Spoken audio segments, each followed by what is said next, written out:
Kita meyakini, tadi kita sebutkan juga bahwa sholat itu adalah sarana komunikasi yang intens antara kita dengan Allah. Ya, ini sholat itu adalah sarana komunikasi yang intens antara makhluknya dengan Rabbnya, dengan Allah Subhanahu wa taala. Oleh karenanya Nabi sallallahu alaihi wasallam mengatakan, "Inna ahadakum idza qama fi salatihi fa innahu yunaji rabbahu." Sesungguhnya kalau seseorang itu dalam keadaan salat menghadap Allah, maka sesungguhnya ia sedang berkomunikasi dengan Allah, bermunajat kepada Allah. Munajat itu sama dengan berkomunikasi. Bedanya munajat itu dengan suara lirih.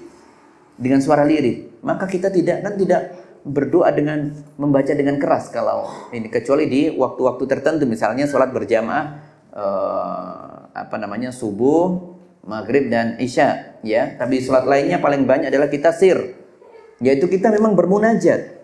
Bahkan ketika rukuk kan tidak pernah kita rukuk itu melantunkan suara dengan suara yang kencang, kan tidak perlu. Hampir seluruh kegiatan sholat kita itu dengan lirih kita membacanya.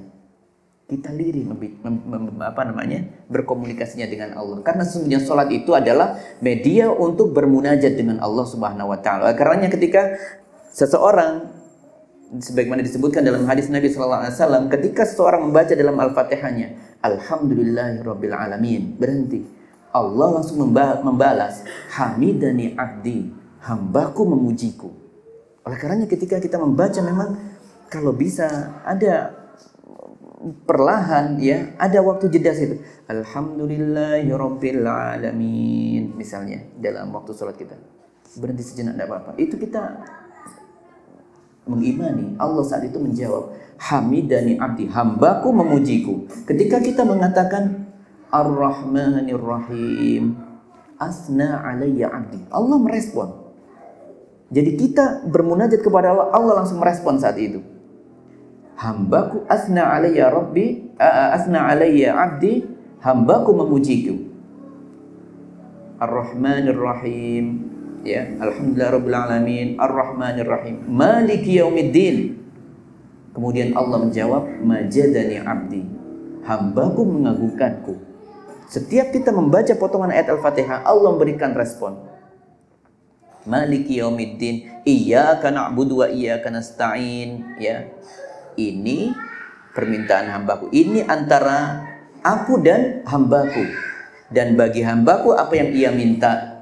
Ihdinas siratal mustaqim, ini juga demikian, hambaku meminta untuk diberikan petunjuk, maka ini antara aku dan hambaku mendapatkan apa yang diinginkannya. Maka ketika ia berdoa, ya Allah berikanlah aku petunjuk kepada jalan yang lurus, maka Allah akan mengabulkan itu, Allah membalasnya itu.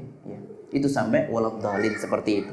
Jadi ketika membaca Al-Fatihah saja, semuanya itu diberikan respon oleh Allah Subhanahu wa taala. Oleh karenanya membaca Al-Fatihah pelan-pelan, terutama waktu salat malam, kita hayati. Nanti kita akan belajar itu di setiap rakaat, kita akan pelajari maknanya setiap itu.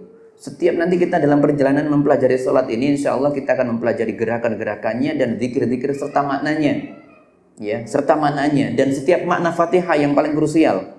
Karena tidak bisa kita sudah mengenal Al-Fatihah kemudian meninggalkan Fatihah dalam rakaat, kecuali kalau baru masuk Islam, belum hafal Al-Fatihah malam, maka boleh mengucapkan subhanallah, alhamdulillah, la ilaha illallah, Allahu akbar. Kalau dia cuma bisa mengucapkan subhanallah saja, ya sudah subhanallah diulang-ulang sampai selesai. Tidak bisa, dia cuma bisanya alhamdulillah, ya sudah alhamdulillah satu rakaat itu dibaca terus, tidak apa-apa. Itulah agama Islam, sangat mudah. Tapi dalam waktu perjalanannya tetap perlu belajar untuk Al-Fatihah. Yang sudah hafal Al-Fatihah, maka sisanya adalah kita mencoba menghayati dan harus memahami isinya. Donasi dakwah Malang Mengaji. Ayo, ambil bagian untuk dakwah melalui rekening berikut ini bersama umat berbagi manfaat.